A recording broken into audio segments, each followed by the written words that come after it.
মাননীয় মুখ্যমন্ত্রী আয়নায় মুখ দেখেন। উনি যেভাবে প্রশাসনকে নিজের রাজ্যে ব্যবহার করেন উনি ভাবছেন বোধহয় তেমনটাই। কেন্দ্রীয় এজেন্সিগুলো তার কাজ করছে, তার সঙ্গে বিজেপির কি সম্পর্ক? আপনার প্রশাসন যেভাবে কাজ করেছে, গোটা পশ্চিমবঙ্গ আজকে যে পরিস্থিতিতে দাঁড়িয়ে আছে, সেখানে দাঁড়িয়ে আপনি কিভাবে এই কথাগুলো বলতে পারেন? আপনার গ্যারেন্টি সেটা কি? চুরি হবে। আপনার গ্যারেন্টি বিগ জিরো। বাংলার মানুষ বুঝে গেছে, তারা আপনাকে উত্তর দেবে ৪ঠা জুন। বিজেপির জামায় অনেক পকেট, আর সেই পকেটে কি কি রাখা রয়েছে আপনি দেখতে পাচ্ছেন। আপনি তো পিসি সরকারের থেকেও বড় ম্যাজিশিয়ান। সুতরাং এই সময় দাঁড়িয়ে এই ব্ল্যাকমেলের রাজনীতি, এটা আপনাদের দ্বারাই সম্ভব, আপনারাই পারেন এটা করতে। আর বাংলার মানুষের ঢাল গলবে না। কোনো কাউন্সিলর নেই যার ১০০ কোটি টাকার কমে টাকা রয়েছে। কাউন্সিলরের বেতন কত? এই জাতীয় জঙ্গি সংগঠনের সঙ্গে শাসক দল যুক্ত রয়েছেন। মমতা ব্যানার্জি প্রচার সভা থেকে বলেছেন যে কেন্দ্রের শাসক দলকে বিজেপি সম্পূর্ণভাবে ব্যবহার করছেন এবং পুরো দেশটাকে জেল বানিয়ে রেখেছেন, এবার সংসদ ভবনটাকেও জেল বানিয়ে ফেলুন। আসলে যে যেমন সে তো তেমনই দেখবে।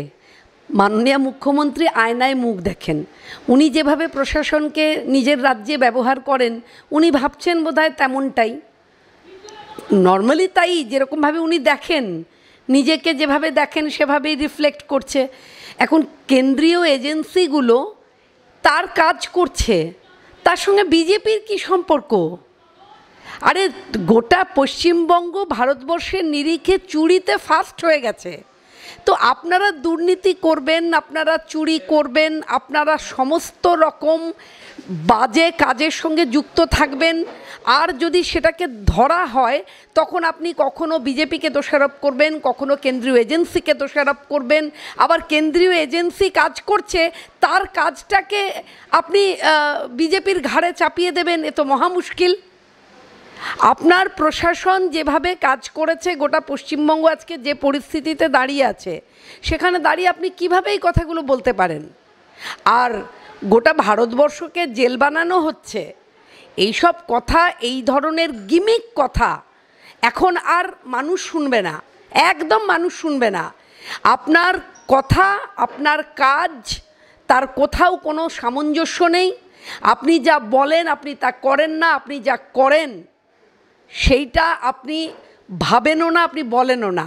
আপনি মানুষের সামনে দাঁড়িয়ে অনেক বড় বড় কথা বলেন, কেমন যে মোদির গ্যারেন্টিটা গ্যারেন্টি নয়, সেটা শূন্য, আর আপনার গ্যারেন্টিটা গ্যারেন্টি। আপনার গ্যারেন্টি আছে বই কি, পশ্চিমবঙ্গের মানুষ দেখেছে আপনার গ্যারেন্টি। আপনার গ্যারেন্টি সেটা কি? চুরি হবে। আপনার গ্যারেন্টি কি? যে ছেলে মেয়েগুলো চাকরির জন্য বসে রয়েছে আজ দীর্ঘ সময় ধরে, কখনো আমরা দেখতে পাচ্ছি তাকে তাদের গান্ধী মূর্তির পাদদেশে, এরকমভাবে নানান জায়গায়। আপনার গ্যারেন্টি কি?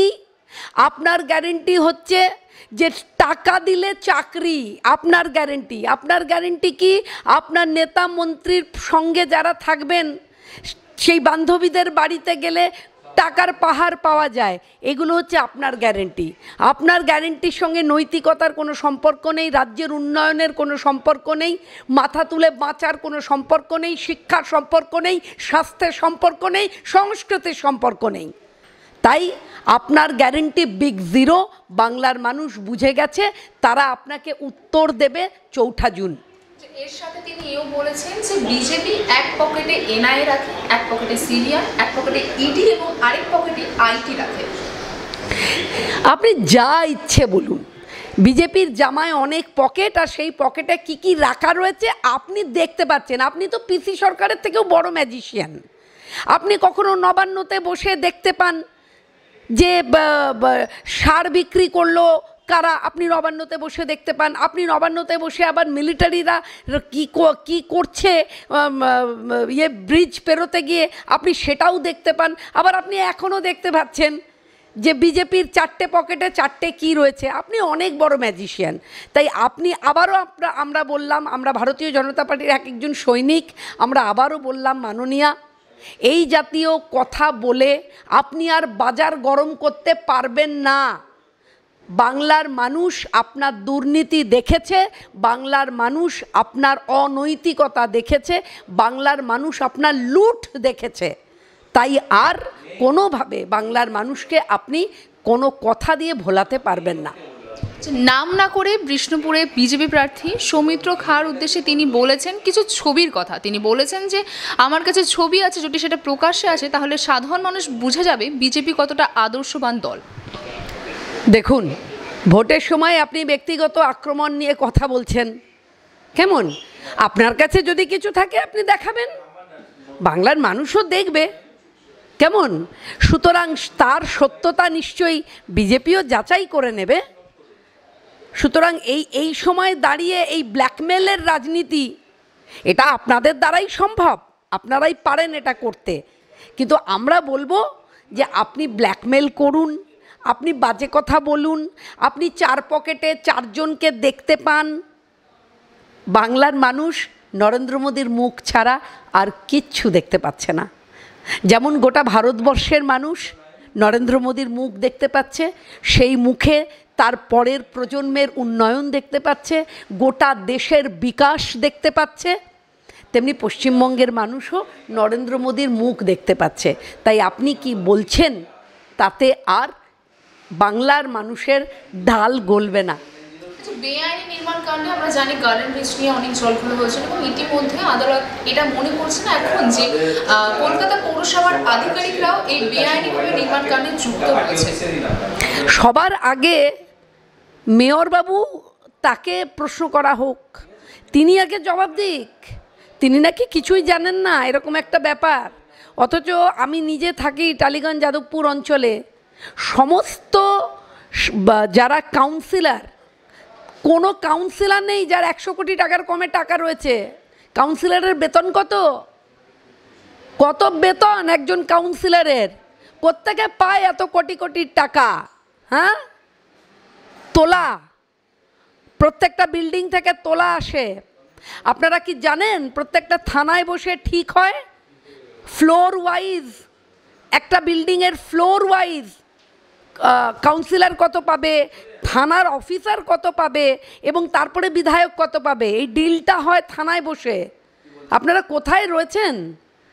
4 ফিট ডিস্টেন্স, তার মাঝখানে 6 তলা বাড়ি, যেখানে 8 ফিটের কমে 8 ফিট রাস্তা, তার অনুযায়ী একটা বিল্ডিং, 10 ফিট রাস্তা সেই অনুযায়ী একটা বিল্ডিং, 12 ফিট থেকে 14 ফিট। এইগুলো হচ্ছে নিয়ম, কর্পোরেশনের নিয়ম। সেই নিয়মের মধ্যে দাঁড়িয়ে এখানে আমরা দেখতে পেয়েছিলাম যে 4 ফিট রাস্তার উপর 6 তলা বাড়ি ভেঙে পড়লো হুড়মুড়িয়ে। আমি আপনাদের বলছি, দায়িত্ব নিয়ে বলছি, পশ্চিমবঙ্গে বা কলকাতা শহরে যদি 7-এর বেশি ভূমিকম্প হয়, রেক্টার স্কেলে 7-এর বেশি ভূমিকম্প হয়, গোটা কলকাতা শহরটা একদম মাটির সাথে তলিয়ে যাবে। যে ধরনের অনৈতিক বিল্ডিং আছে, যেভাবে পুকুর বোঝা হয়েছে, যেভাবে ওয়েটল্যান্ডের উপরে দাঁড়িয়ে বিল্ডিং বানানো হয়েছে। সুতরাং একটা গার্ডেন রিচ নয়, নবান্নর যে বাড়ি আর কি, বাইপাসের উপরে নবান্নের যে ভবন, তার ঠিক পিছন দিকে যে বাড়িগুলো হচ্ছে, গিজগিজ করছে, ফ্ল্যাট উঠেছে, সরু সরু রাস্তার উপর 5 তলা 6 তলা ফ্ল্যাট, সেগুলো তার কোনো লোন পাওয়া যায় না। কেনে কারা? বানায় কারা? যারা কেনে তারা ফান্ডিং পায় কোত্থেকে? ওখানে মিলিটারি ঢুকতে অবধি ভয় পাবে, ওখানকার যা পরিস্থিতি।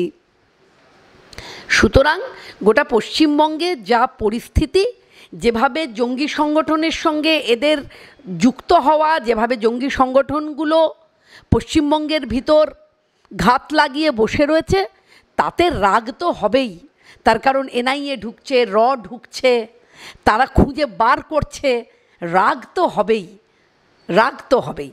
জঙ্গি সংগঠন প্রসঙ্গে একটা প্রশ্ন করতে চাই, যে শান্তনু ঠাকুরকে একটা চিঠি পাঠানো হয়েছে জঙ্গি সংগঠন থেকে, যে লস্করে তৈয়বার থেকে, সিএএ যদি লাগু করা হয় তাহলে ঠাকুরবাড়ি সবাইকে মেরে ফেলা হবে, ঠাকুরবাড়ি উড়িয়ে দেওয়া হবে, এই সমস্ত মন্তব্য। ভোটের আগে এরকম একটা চিঠি বা এরকম হুমকি কিভাবে দেখছেন? না, দেখুন, সেটা নিয়ে তার যাচাই করা চলছে, তার বিশ্লেষণ চলছে এবং প্রশাসন সেটা দেখছেন নিশ্চয়ই।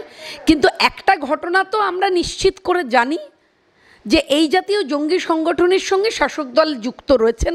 এই জাতীয় জঙ্গি সংগঠন দ্বারা শাসক দল ভোটটা করেন, নির্বাচন করেন।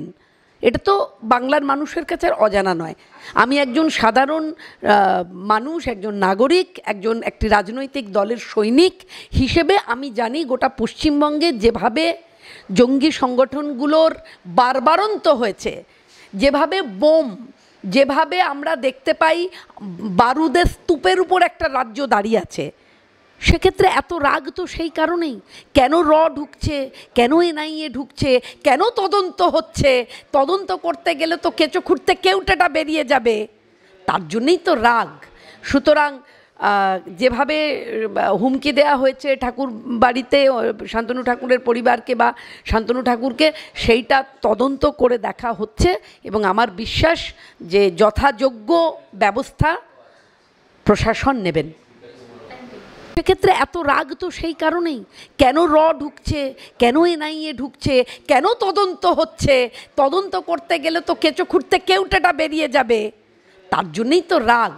সুতরাং যেভাবে হুমকি দেওয়া হয়েছে ঠাকুর বাড়িতে শান্তনু ঠাকুরের পরিবারকে বা শান্তনু ঠাকুরকে, সেইটা তদন্ত করে দেখা হচ্ছে এবং আমার বিশ্বাস যে যথাযোগ্য ব্যবস্থা প্রশাসন নেবেন।